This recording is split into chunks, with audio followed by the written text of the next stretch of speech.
Hey, welcome to Disability Expert Podcast. I'm Chad Brown. I'm your host, and we're here once again talking about all things Social Security disability. Aaron? Good to be back. Let's talk about the grids. Yeah, we are. I don't know how many episodes in a row. It seemed like 4 or 5 or 6 episodes in a row. We were like, because they're so important. Like these are. I talked about this in the last episode. If you didn't see our last episode, we go through and explain what the grids actually are. Today, we're going to go through and we're going to look at some real life examples, hypothetical individuals that meet certain requirements and see what the grids do in terms of their case to maybe help people understand a little bit better how the grids might be a benefit to them. Let's take a second and let's go with hypothetical 1. All right. Okay. Get your pen out here. Going to write this down. We've got Mr. Robert. Okay. Robert is 57 years old. Okay, good start. Today he said he became disabled. He has an 11th grade education. Okay. He has worked for 25 years as a roofer. Okay. Now, he's not the laborer. Let's just say he's sort of the working crew leader. Okay. So he's not only doing the physical labor work, he's managing the crew. He's making sure the ridge vent's installed correctly. So Yes. First time it rains, you don't end up with a big giant leak in the middle of your house. All that important stuff. All that really important stuff. And that's actually skilled work, right, which might be surprising to people. I think it's SVP 7 maybe. 7.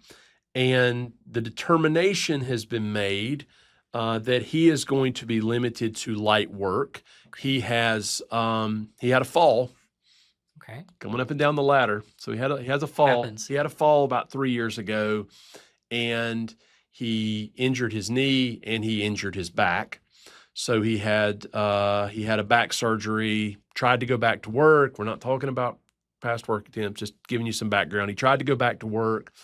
Worked about a year or so and just realized he couldn't do it. He also had chronic issues with his knees with arthritis. So he's got a back issue that makes it difficult for him to lift. He's difficulty also has some shoulder issues. Okay. Banging all those nails before they went to nail guns all those years. So he's got a knee problem. He's got a back problem. He's got a shoulder problem. He looks a lot like a guy who's been a roofer for 25 years, okay? So he's limited to light work. His past work is heavy, so we very quickly get out of step 4. Now we're at step 5. He's in the grids. Walk us through the 4 components of the grids and what's going to happen with Robert. All right. So we have him limited to light, so we know which table we're looking at. Right. He's aged 57, so he's an individual of advanced age. So far the grids are looking favorable. The 11th grade work history, 11th grade education. So that is a limited education, but he does have a skilled work history. Right. And I think that's a good place to stop too and understand.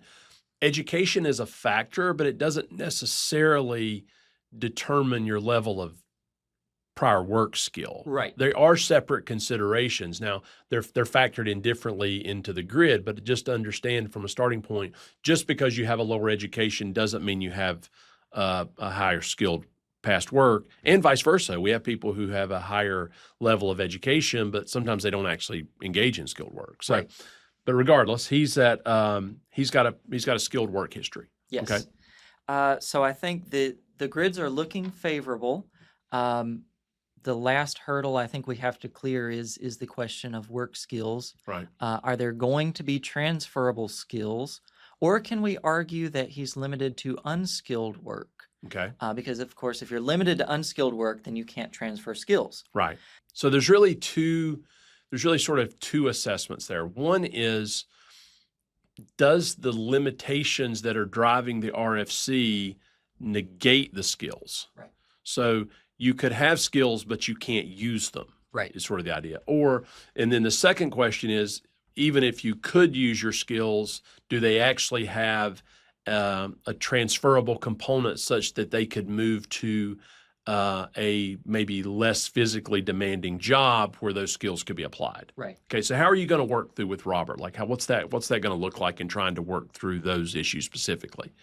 So some things that I'm looking at in preparing for the hearing on the first issue of are the skills actually usable? Right. We're going to be talking about pain. We've got back problems, knee problems, shoulder problems. Right. So we're going to be looking at, is the pain making it such that he's not able to use the skills because he'd be too distracted Right. by how much things hurt? Medication side effects. Is he taking pain medications that cause drowsiness? Maybe he's not safe to be on ladders or roofs anymore Right. because of those. The other issue that I'm going to be looking at is, what do I think that the vocational expert is going to be testifying about these work skills? And one thing I think that sometimes surprises clients is I don't get to talk to the vocational expert before the hearing. Yeah, there's So there's no pre-trial deposition for there's no deposition. So the testimony that my client is hearing during the hearing from the vocational expert, that's the first I'm hearing of it as well. It's somewhat ironic that it's a non-adversarial process.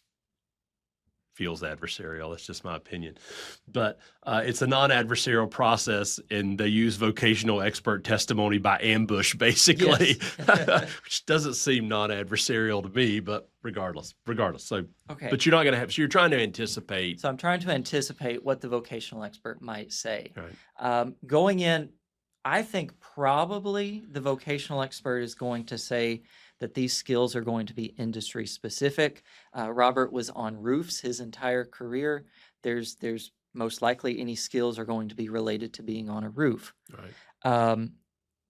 He is also age 57, so we might be looking at, if he does have skills, do those adjust to other lines of work, and how much adjustment does that take? Yeah, because when you look at the transferability of skills for people who are over 55, the regs are pretty clear that you need to have very close alignment with those skills. So that means they really need to basically be doing the same skill in the same environment with the same application.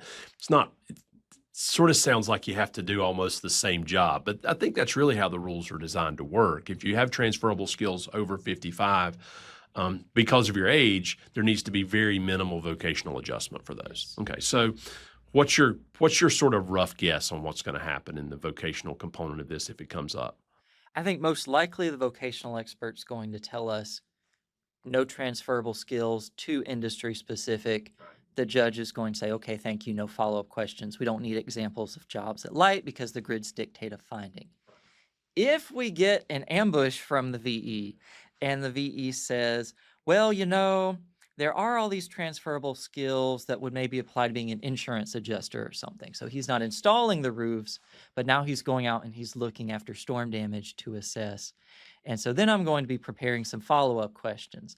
Well, doesn't an insurance adjuster still have to get up on the roof, still has to climb ladders, and trying to chip away at the idea that he can transfer to some other that are showing that there's a fundamental difference in the skill he has and how it would be applied, such that if you have a highly specific sort of industry understanding, it's difficult to take that level of specificity and go to a different industry without having to learn significantly.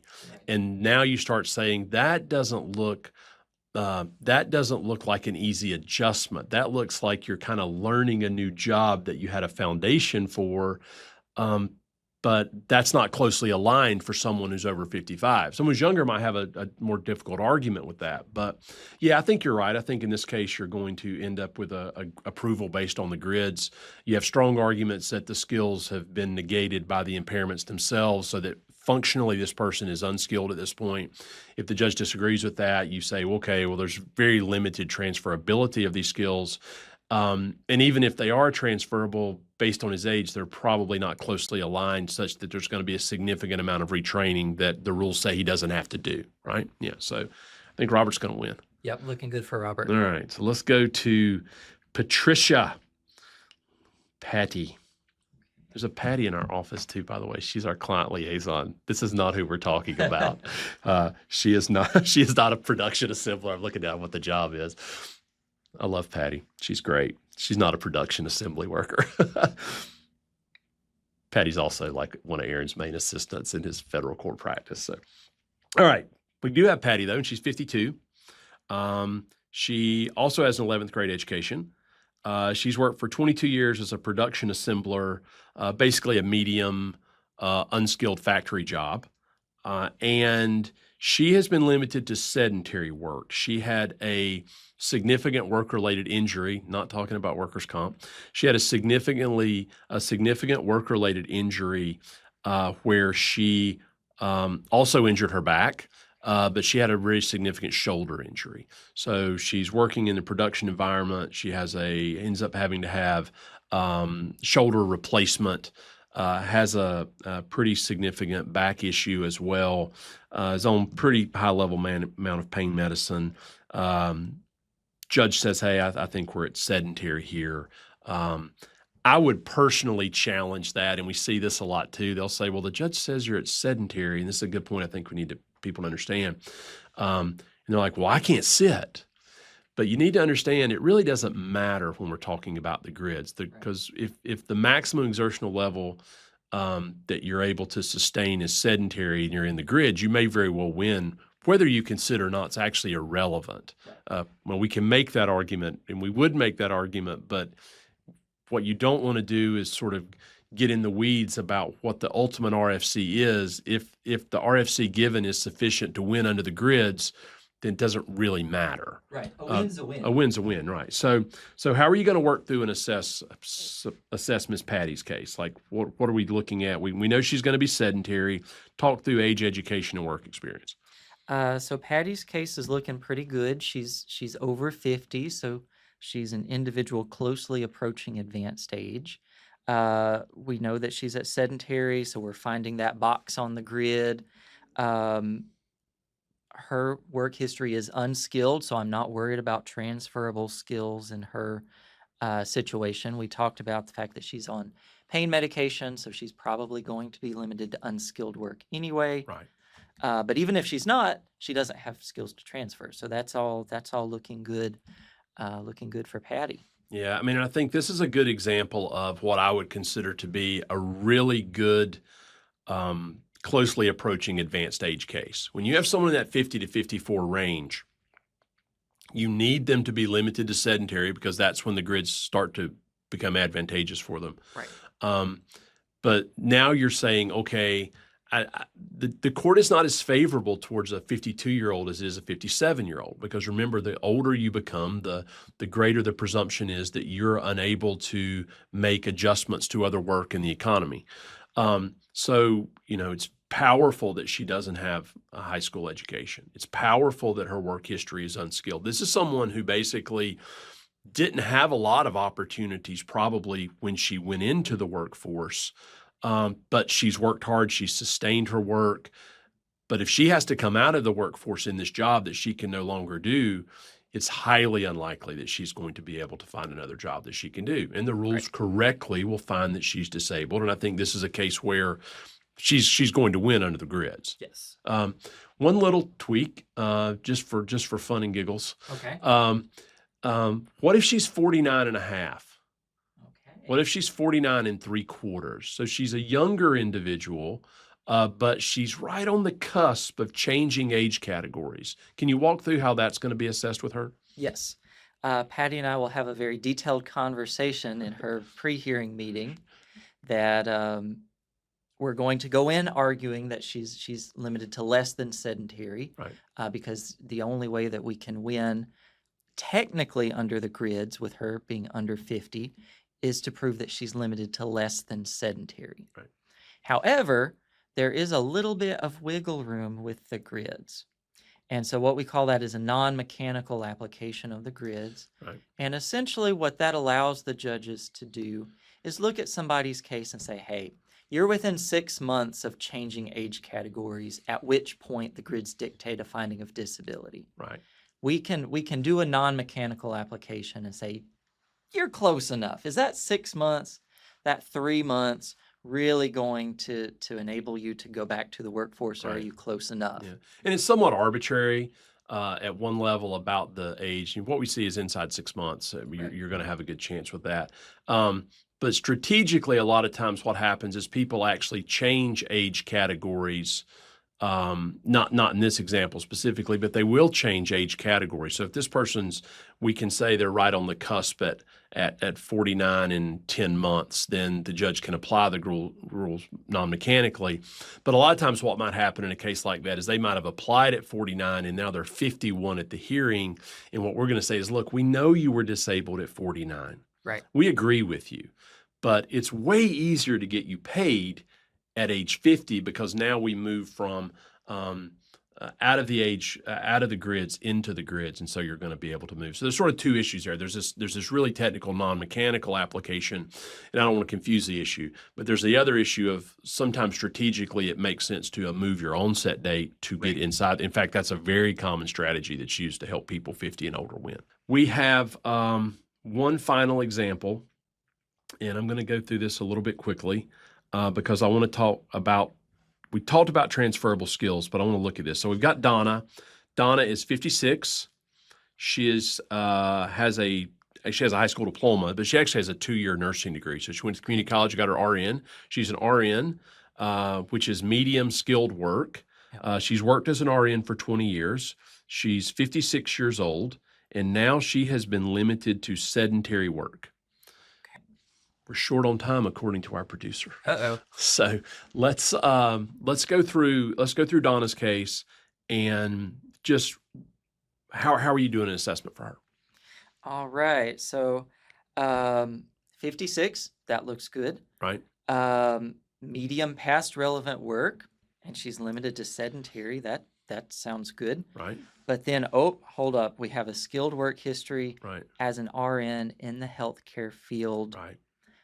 I'm a little bit concerned that there may be some transferable skills here. Yeah. Because if you think about it, if she doesn't have transferable skills or is in semi-skilled work, she's going to win. Yes. If she's in a different job with this fact pattern and has an unskilled work, she's going to be just like Patricia and Patty in our former example. She's going to win. The kink here is that she has a highly skilled job that is industry specific, but it's broader maybe than our roofer. So what is that going to look like? What's the risk to her that the grids might not work favorably for her? If we cannot convince the judge that she's limited to unskilled work. Right. So one of the things I'm looking at is, do we have some medication side effects? Do we have some anxiety or depression that could get her to unskilled? Right. But if we can't convince the judge that she's limited to unskilled, then I am pretty concerned. And limited to unskilled because the impairments themselves have such negated her ability to apply the skills she has. Right, exactly. Right. Yeah, okay. Then I am a little bit concerned about what our vocational expert might say at the hearing. So we may end up with vocational expert testimony that there are transferable skills to other similar type jobs in the healthcare industry. So some examples we see with nurses, sometimes there's like a charge or admittance nurse who's mainly at the desk. Right. Sometimes there are nurses who work for insurance companies to approve or deny claims, and those could be sedentary jobs. Right. So the question is, does she have sort of the intellectual skill set to be able to transfer to a sedentary job, which is what she's limited to in her RFC, and still be able to take those skills that she has, which are very advanced as a nurse, and apply them to some virtual triage or insurance review. And in attacking that, what you're going to do, once again, similar to what we do with Robert, the roofer, is we're going to be able to say, okay, can she actually still have those skills? Right. Line one. Line two would be, is she actually going to be able to apply them without, once again, she's 56. Is there sort of a clean alignment with those new skills so that there's little need for vocational adjustment? And a lot of times in these type cases, the judge will say, well, I think they can do that. And these cases sort of scare me a little bit because you have someone with a really good work history who has a high skilled background. Everything works for them in the grids except navigating this transferable skill component. And in a lot of cases like that, we're going to spend a lot of time trying to develop the non-exertional limitations saying, hey, she has pain, she has issues of concentration, she has issues of medication management. You're still dealing, especially like with a nurse, even in a sort of a telenurse capacity, a lot of times you are dealing with people's health and there's a lot at stake and you can't put people at danger in your job. So Right. we might say, hey, it's not safe for her to work this other job, or she's not going to be able to meet sort of the demands of working for an insurance company because she can't sustain her concentration. And so you're really going to lean into how do the impairments that she has exertionally lead to sort of non-exertional type issues or non-exertional issues themselves that can either reduce that skill set or make it difficult to think she's going to be able to apply it in a consistent way. So Right. I think Donna's going to win. We're just winners today. I think Donna has a good case. Yeah, We're gonna she's, work hard we for took her Donna. case for sure. Like she got through intake. Like, I mean, I'll fight the fight of transferability. If the only fight we have is the transferability of skills inside the grids, I mean, that's a case we should be working on. And there's lots of other examples. But generally understanding, get the age, get the education, understand transferability of skills, figure out what the RFC is, and you're going to be able to have a really good understanding very quickly about how strong your case is. In fact, grid analysis is something we're doing at intake because we know ultimately it is the holy grail of disability. It is the way to win. That's all we got. We're out of time. All right. 2 episodes. We might do another one sometime on the grids, but hope that last episode and this episode hopes gives you some basic understanding. But that's all the time we got today. Thanks for watching. Subscribe.